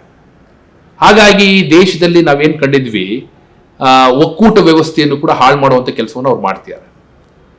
ರಾಜ್ಯಗಳ ಅಧಿಕಾರವನ್ನು ಮೊಟಕುಗೊಳಿಸ್ತಿದ್ದಾರೆ. ಕೇಂದ್ರೀಕೃತವಾದಂಥ ಪ್ರಭುತ್ವದ ಸ್ಥಾಪನೆಗೆ ಹಗಲಿರುಳು ಕೆಲಸ ಮಾಡ್ತಿದ್ದಾರೆ. ಜನರ ನಡುವೆ ಧಾರ್ಮಿಕ ನಂಬಿಕೆಗಳ ಆಧಾರದಲ್ಲಿ, ಧಾರ್ಮಿಕ ವಿಚಾರಗಳ ಆಧಾರದಲ್ಲಿ ಧ್ರುವೀಕರಣವನ್ನು ಸಾಧಿಸಲಿಕ್ಕೆ ಧ್ರುವೀಕರಿಸಿ ಜನತೆಯನ್ನು ವಿಭಜನೆ ಮಾಡುವಂಥ ಪ್ರಯತ್ನವನ್ನ ನಿರಂತರವಾಗಿ ಮಾಡ್ತಿದ್ದಾರೆ. ಇಂಥ ಒಂದು ಸಂದರ್ಭದಲ್ಲಿ ಈ ಭಾರತ ದೇಶದ ಒಕ್ಕೂಟವಾದಿ ವ್ಯವಸ್ಥೆಯ ಪರವಾಗಿರ್ತಕ್ಕಂಥ ಎಲ್ಲ ಶಕ್ತಿಗಳು ಒಂದುಗೂಡಬೇಕಂತ ಅಗತ್ಯ ಇದೆ. ಜಾತ್ಯತೀತವಾದಂಥ, ಧರ್ಮ ನಿರಪೇಕ್ಷವಾದಂಥ ಶಕ್ತಿಗಳು ಒಂದುಗೂಡಬೇಕಂತ ಅಗತ್ಯ ಇದೆ. ಜನಪರವಾದಂಥ ಪರ್ಯಾಯ ನೀತಿಗಳ ಹೇಳ್ತಕ್ಕಂಥ ಶಕ್ತಿಗಳು ಈ ಶಕ್ತಿಗಳ ಜೊತೆ ಕೈ ಜೋಡಿಸಬೇಕಾಗಿದೆ. ಸೊ ಅದನ್ನು ಮಾಡಬೇಕು ಅನ್ನುವಂಥ ನಿಟ್ಟಿನಲ್ಲಿ ಭಾರತವನ್ನು ಒಂದುಗೂಡಿಸಬೇಕಂತ ಅಗತ್ಯವಿದೆ. ಆದರೆ ಕಾಂಗ್ರೆಸ್ನವರು ಹೇಳ್ತಿರುವಂಥ ಭಾರತ್ ಜೋಡೋ ಯಾತ್ರೆ ಒಂದು ರೀತಿಯಲ್ಲಿ ಅವರ ಒಟ್ಟು ಯಾತ್ರೆಯ ದಿನಚರಿಯನ್ನು ನೋಡಿದ್ರೆ, ಆ 150 ದಿನಗಳಲ್ಲಿ 18 ದಿನಗಳು ಅವರು ಕೇರಳದಲ್ಲಿ ಹೋಗ್ತಾರೆ, 21 ದಿನ ನಮ್ಮ ಕರ್ನಾಟಕ ಅಂತ ಹೇಳ್ತಾರೆ. ಕರ್ನಾಟಕದಲ್ಲಿ ಯಾವ್ಯಾವ ಭಾಗಗಳಲ್ಲಿ ಅವರ ಸಭೆಗಳು ನಡೀತವೆ ಅಂತ ನಾವೇನ ನೋಡ್ಬಿಟ್ರೆ, ಬಹುಶಃ ಅವ್ರದ್ದು ಹೇಗಿದೆಯಪ್ಪ ಅಂದ್ರೆ, ಕಾಂಗ್ರೆಸ್ ಯಾವ ರೀತಿ ಹೋಗಿದೆ ಅಂದ್ರೆ BJPಯನ್ನ ಸವಾಲಾಗಿ ಹೋಗ್ತಿದೆ ಅಂತ ಅನ್ನಿಸ್ತಾ ಇಲ್ಲ. ಅಲ್ಲಿ BJPಗೆ ಯಾರು ದೃಢವಾದಂತ ಸವಾಲಾಗಿ BJP ವ್ಯಾಪಿಸ್ಕೊಳ್ಳಿಕ್ಕೆ ಅವಕಾಶ ಕೊಡದಲ್ಲೇ ಇರತಕ್ಕಂಥ ಶಕ್ತಿಗಳಿದಾವೆ, ರಾಜಕೀಯ ಶಕ್ತಿಗಳು. ಅಂತ ಶಕ್ತಿಗಳನ್ನ ಇಲ್ದಂಗ್ ಮಾಡ್ಲಿಕ್ಕೆ ಅವ್ರ ಈ ಯಾತ್ರೆಯ ದಿನಚರಿಗಳನ್ನ ನೋಡಿದಾಗ ಕಾಣಿಸುತ್ತೆ. ಕೇರಳದಲ್ಲಿ 18 ದಿವಸ ಹೋಗುವಂತವ್ರು ಉತ್ತರ ಪ್ರದೇಶದಲ್ಲಿ 2 ದಿವಸ ಹೋಗ್ತಾರೆ ಅಂದ್ರೆ ಅರ್ಥ ಏನು? ಉತ್ತರ ಪ್ರದೇಶದಲ್ಲಿ ಅವರು ದೃಢವಾಗಿ ಅಲ್ಲಿರ್ತಕ್ಕಂಥ BJP ಸರ್ಕಾರವನ್ನ, ಅಥವಾ ಕರ್ನಾಟಕದಲ್ಲೂ ಕೂಡ ನೋಡಿ, ಕರ್ನಾಟಕ ಒಂದು ಕೋಮುವಾದಿ ಒಂದು ಲ್ಯಾಬೊರೇಟರಿ ಆಗಿರ್ತಕ್ಕಂಥ ಕರಾವಳಿ ಜಿಲ್ಲೆಗಳು ಇವರ ಮ್ಯಾಪಲ್ಲಿ ಇಲ್ವೇ ಇಲ್ಲ. ಮೈಸೂರು, ಮಂಡ್ಯ, ಚಿತ್ರದುರ್ಗ, ರಾಯಚೂರು ಈ ರೀತಿ ಹೊರಟೋಗ್ತದೆ. ಆದ್ರೆ BJPಯಲ್ಲಿ ಬಲಿಷ್ಠವಾಗಿದೆಯೋ ಅಲ್ಲಿ ಅವ್ರನ್ನ ಎದುರಾಕಿ ಸವಾಲಾಕಿ ನಿಲ್ಬೇಕಾದಂತ ಸಾಮರ್ಥ್ಯವನ್ನ ಅಲ್ಲಿರುವಂತ ಸ್ಥಳೀಯ ಕಾಂಗ್ರೆಸ್ಸಿಗರು ಕೊಡಬೇಕಲ್ಲ, ಅದನ್ನು ಕೂಡ ಕೊಡ್ತಾ ಇಲ್ಲ ಅವರು. ಎಲ್ಲಿ ಅವ್ರನ್ನ ಎದುರಿಸುವಂತ ಶಕ್ತಿಗಳು ಪ್ರಬಲವಾಗಿದಾವೋ ಆ ಪ್ರಬಲವಾಗಿರುವಂತ ಶಕ್ತಿಗಳ ತಾಣದಲ್ಲಿ ಹೋಗಿ ಇವ್ರದ್ದು ಒಂದು ಶಕ್ತಿಯನ್ನು ಪ್ರದರ್ಶನ ಮಾಡಿಕೊಂಡು ಭಾರತ್ ಜೋಡೋ ಅನ್ನುವಂತ ಮಾತನ್ನು ಹೇಳಲಿಕ್ಕೆ ಅಂತ ಹೊರಟಿದ್ದಾರೆ. ಸೊ ಇದು ಹಾಗಾಗೇನೆ ನಮ್ಮ ಪಕ್ಷ ಸರಿಯಾಗಿ ಹೇಳಿದೆ, ಇದು ಭಾರತ್ ಜೋಡೋನ ಅಥವಾ ನಿಮ್ಮ ಸೀಟ್ಗಳನ್ನು ಜೋಡಣೆ ಮಾಡುವಂತ ಕೆಲಸವಾಯಿತು ಅಂತ. ಹಾಗಾಗಿ ಅವರು ಎಲ್ಲಿ ಯಾತ್ರೆ ಮಾಡಬೇಕು, ಏನ್ ಯಾತ್ರೆ ಮಾಡಬೇಕು ಅಂತ ಹೇಳಲಿಕ್ಕೆ ನಾವು ಯಾರು ಅಲ್ಲ. ಆದ್ರೆ ಅವರು ಹೇಳಿರ್ತಕ್ಕಂಥ ಮಾತಿದೆಯಲ್ಲ, ಯಾವುದಕ್ಕೋಸ್ಕರ ನಾವು ಈ ಭಾರತ್ ಜೋಡೋ ಯಾತ್ರೆ ಮಾಡ್ತಿದೀವಿ ಅಂತ, ಆ ಭಾರತ್ ಜೋಡೋ ಯಾತ್ರೆಯ ನೀವು ಹೇಳಿರ್ತಕ್ಕಂಥ ಉದ್ದೇಶ ಸಫಲ ಆಗಬೇಕು ಅಂತ ಹೇಳಿದ್ರೆ, ಒಂದು ಎಲ್ಲಾ ಶಕ್ತಿಗಳನ್ನು ಒಟ್ಟುಗೂಡಿಸ್ಕೊಂಡು ಜೊತೆಗೆ ತಗೊಂಡು ಹೋಗುವಂತ ಕೆಲಸವನ್ನ ಮಾಡಬೇಕಾದಂತ ಜವಾಬ್ದಾರಿ ಇದ್ದಂತ ನಿಮಗೆ ಆ ಶಕ್ತಿಗಳ ಜೊತೆಯೇ ನೀವು ಪೈಪೋಟಿಗಿಳಿದಂತ ರೀತಿಯಲ್ಲಿ, BJP ವಿರುದ್ಧ ಇರುವ ಶಕ್ತಿಗಳ ಜೊತೆ ಪೈಪೋಟಿಗಿಳಿದಂತ ರೀತಿಯಲ್ಲಿ ನಿಮ್ಮ ಈ ಭಾರತ್ ಜೋಡೋ ಯಾತ್ರೆಯ ದಿನಚರಿ ಇರೋದಿದೆಯಲ್ಲ, ಇದು ಅಷ್ಟು ಸಹಕಾರಿ ಆಗೋದಿಲ್ಲ ಒಂದು ಪರ್ಯಾಯವನ್ನ ಭಾರತದಲ್ಲಿ BJPಗೆ ರೂಪಿಸ್ಲಿಕ್ಕೆ ಅನ್ನುವಂಥ ಮಾತನ್ನು ಹೇಳಲಿಕ್ಕೆ ಬಯಸ್ತೇವೆ. ಇದರ ನಡುವೆಯೂ ಕೂಡ ಅವರ ಕೆಲಸ ಅವ್ರು ಮಾಡ್ತಾರೆ, ನಮ್ಮ ಹೋರಾಟವನ್ನ, ನಮ್ಮ ಚಳುವಳಿಯನ್ನು ನಾವು ಮಾಡ್ತೇವೆ. ಒಟ್ಟಾರೆಯಾಗಿ ಮುಂದೊಂದು ಸಂದರ್ಭ ಬಂದಂತ ಸಂದರ್ಭದಲ್ಲಿ BJPಯೇತರ ಎಲ್ಲ ಶಕ್ತಿಗಳು ಒಂದುಗೂಡಬೇಕಂತ ಅಗತ್ಯ ಇದೆ. ಕನಿಷ್ಠ ನಾನು ಪತ್ರಿಕೆಗಳಲ್ಲಿ, ಮಾಧ್ಯಮದಲ್ಲಿ ಓದಂತ ರೀತಿಯಲ್ಲಿ ನಾವು CPMನವರು ಈ ರೀತಿಯಾದಂಥ ವಿಮರ್ಶೆಯನ್ನು ಮಾಡಲಿಕ್ಕೆ ಶುರು ಮಾಡಿದ್ಮೇಲೆ ಉತ್ತರ ಪ್ರದೇಶಕ್ಕೆ 3 ದಿನಗಳನ್ನು ಕೊಟ್ಟಿದ್ದಾರೆ ಅಂತೇಳಿ ಕಂಡು ಬಂತು. ಒಳ್ಳೆಯದು, ಒಂದಾದ್ರೂ ದಿನ ಜಾಸ್ತಿ ಆಯ್ತಲ್ಲ ಅಂತ. ಹಾಗಾಗಿ ನಾವು ಕಾಂಗ್ರೆಸ್ನವ್ರಿಗೆ ಹೇಳಲಿಕ್ಕೆ ಬಯಸ್ತೇವೆ, BJP ಅನ್ನುವಂಥ ಗೂಳಿಯನ್ನ ಅದರ ಕೊಂಬಿನಿಂದ ಹಿಡಿಯುವಂಥ ಕೆಲಸವನ್ನು ಮಾಡಲಿಕ್ಕೆ ಸಾಧ್ಯ ಆದರೆ ನಿಮ್ಮ ಜೊತೆ ಬೇರೆಯವರು ಕೂಡ ಜೊತೆಗೆ ಸೇರ್ಕೋತಾರೆ. ಅದು ಬಿಟ್ಟು ಆ ಗೂಳಿಯನ್ನು ಎದುರಿಸ್ತಾ ಇರ್ತಕ್ಕಂಥ ಶಕ್ತಿಗಳಿದಾವಲ್ಲ, ಆ ಶಕ್ತಿಗಳ ಜೊತೆ ಪೈಪೋಟಿಗಳಿದ್ರೆ ನೀವು ಮತ್ತೆ BJPಗೆ ಸಹಕಾರಿ ಆಗ್ತೀರಿ. ಇದೇ ಕೆಲಸವನ್ನ ಗೋವಾದಲ್ಲಿ ನಿಮ್ಮ ಪಾರ್ಲಿಮೆಂಟರಿ ಪಾರ್ಟಿ ಮಾಡಿದೆ ಅನ್ನುವಂಥದ್ದು ಕೂಡ ನೋಡಬೇಕಾಗ್ತದೆ.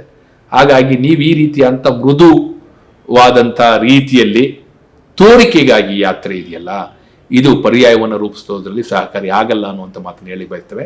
ಆದಾಗ್ಯೂ ಕೂಡ BJP ಇತರ ಶಕ್ತಿಗಳು ಒಂದುಗೂಡಬೇಕು ಅನ್ನುವಂಥ ಆಶಯವನ್ನ ನಾವು ಸ್ಪಷ್ಟವಾಗಿ ಹೇಳಲಿಕ್ಕೆ ಬಯಸ್ತೇವೆ. ಒಂದುಗೂಡಬೇಕು ಅನ್ನುವಂಥ ಪ್ರಶ್ನೆ ಬಂದಾಗ ನಾವು BJP ವಿರುದ್ಧ ಇರ್ತಕ್ಕಂಥ ಎಲ್ಲ ಶಕ್ತಿಗಳನ್ನು ಒಂದು ಗೂಡಿಸಿ ಅದಕ್ಕೊಂದು ಪರ್ಯಾಯವನ್ನು ರೂಪಿಸುವಂಥ ಕೆಲಸವನ್ನು ಕೂಡ ಮಾಡಬೇಕಾಗ್ತದೆ ಅನ್ನುವಂಥ ಮಾತನ್ನ ಹೇಳಿ ಬಯಸ್ತೇವೆ. ಭಾರತದಲ್ಲಿ ಪಾದಯಾತ್ರೆ ಯಾತ್ರೆಗಳಿಗೆ ಸುದೀರ್ಘ ಇತಿಹಾಸ ಇದೆ. ಜನರ ಬಳಿಗೆ ಹೋಗಿ ಅವರ ಸಂಕಷ್ಟಗಳನ್ನು ನೇರವಾಗಿ ಆಲಿಸಲು ಸಾಧ್ಯವಾಗುತ್ತೆ. ಪಾದಯಾತ್ರೆ ಯಾತ್ರೆಗಳು ಜನಜೀವನದ ಮೇಲೆ, ರಾಜಕೀಯದ ಆಗುಹೋಗುಗಳ ಮೇಲೆ ಸಾಕಷ್ಟು ಗಂಭೀರ ಪರಿಣಾಮವನ್ನು ಬೀರಿ ಅಧಿಕಾರಕ್ಕೆ ತಂದಿರುವಂತಹ ಉದಾಹರಣೆ ಇದ್ದಾವೆ. ಆ ನಿಟ್ಟಿನಲ್ಲಿ ಭಾರತ್ ಜೋಡೋ ಯಾತ್ರೆ ಸೇರಬಹುದಾ? ಕಾಲವೇ ಉತ್ತರ ಹೇಳಲಿದೆ. ಮುಂದಿನ ಪ್ರೈಮ್ ಸ್ಟೋರಿಯಲ್ಲಿ ಮತ್ತೆ ಭೇಟಿಯಾಗೋಣ. ವಸ್ತುನಿಷ್ಠ ವಿಶ್ಲೇಷಣೆಗಾಗಿ ಜನಶಕ್ತಿ ಮೀಡಿಯಾ ನೋಡ್ತಾ ಇರಿ.